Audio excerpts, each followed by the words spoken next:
Yeah, I just want to reiterate that it's true. We're speaking the truth in love, you know.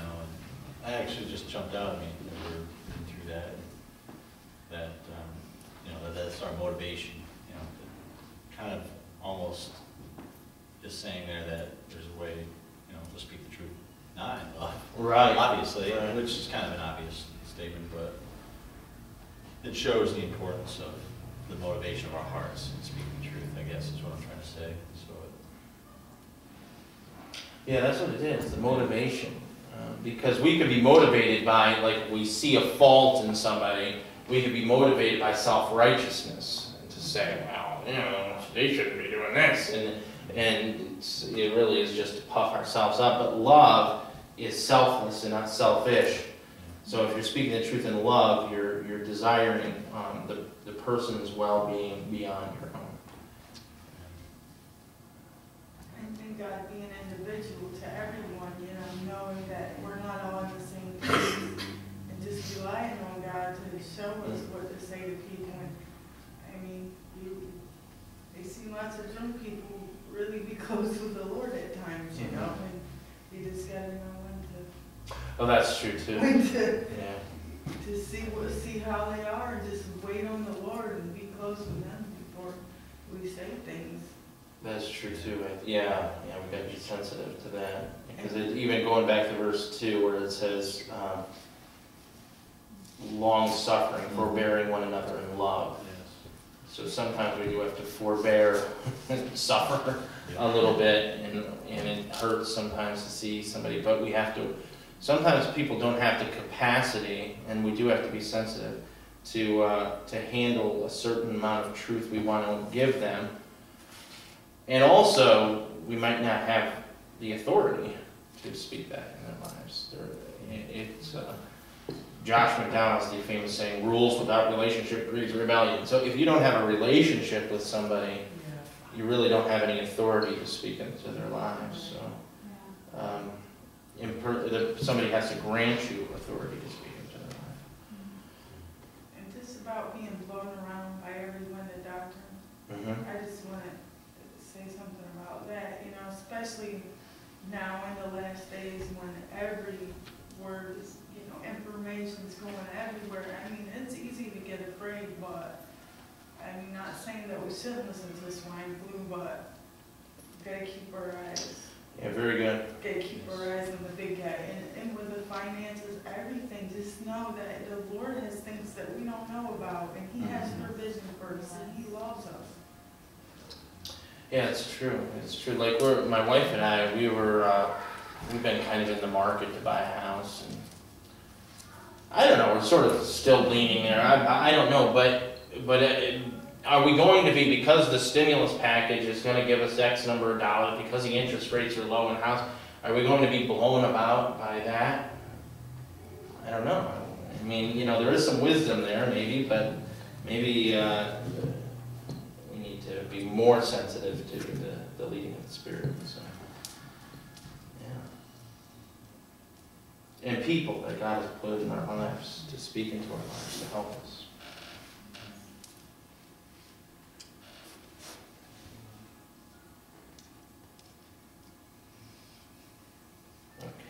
I'm just seeing where should I, because I'm just gonna, I think,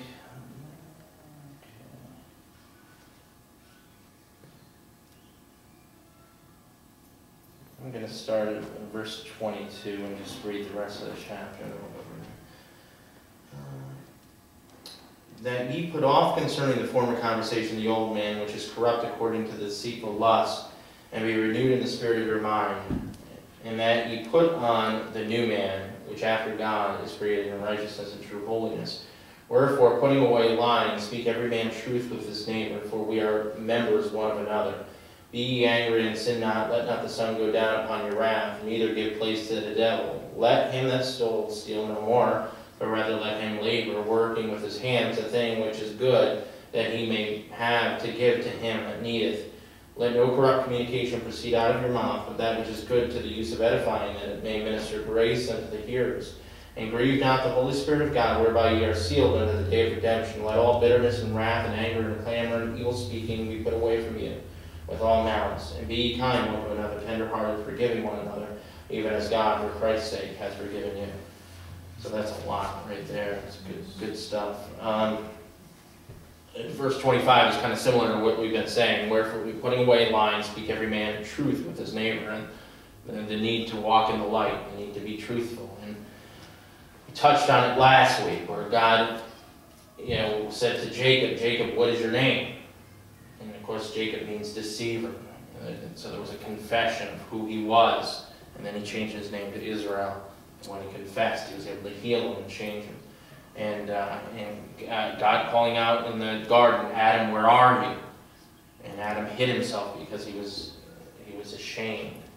And I think the revealing of ourselves, speaking the truth, and allowing the Lord to heal us. And also, it's quite liberating too. Have you ever tried to be something you're not? That's tough. It's very burdensome. And so if you come in here and you try to, I use the illustration of my old friend there, and I hate to harp on him, but since he's not here or anything, but he quite often would smoke and didn't have and I'm not making any judgment here, but I'm just talking about this, how he tried to cover it up. And he went through just such painstaking efforts, it's like, so when you don't speak the truth, wad of gum, cologne, and, everything, he would take a shower, put on fresh clothes before he would go to church, but he didn't smell and stuff. And just the painstaking efforts he would have to go through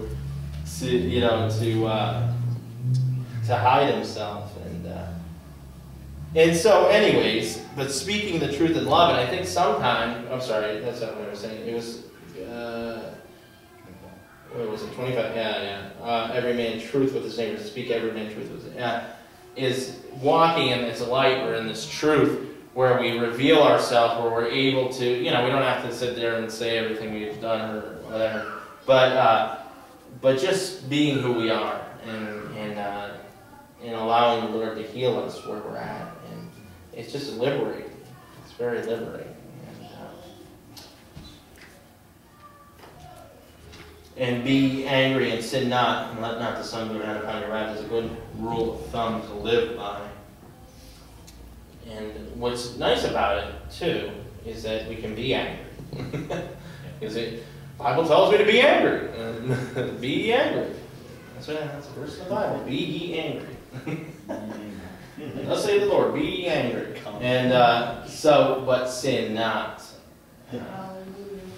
So we can have that anger. We don't have to stuff it. We can somehow express it or whatever in a way that's healthy, or in a way that Jesus had anger, right? And he had to express it. And so we can be angry and sin not, and let not the sun go down upon your wrath.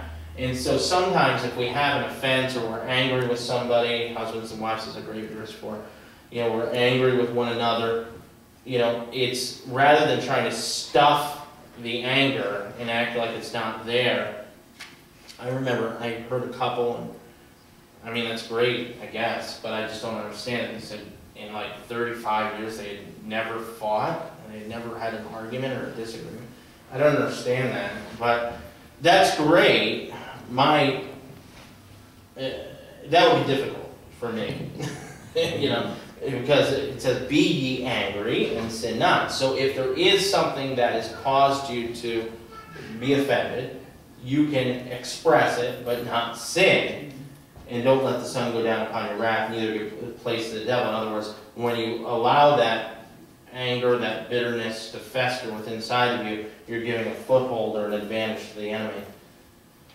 So, and then verse 29 I like a lot too. Let no corrupt communication proceed out of your mouth, but that which is good to the use of edifying, that it may minister grace unto the hearers. And so I think that's a good way to say, like if we're talking to somebody and, I just need you to pray or whatever, we say to somebody. And we say, well, is this good to build up somebody? Use of edifying. Is it bringing grace, what I'm saying? Is it, You know, that's a good way to measure if what we're saying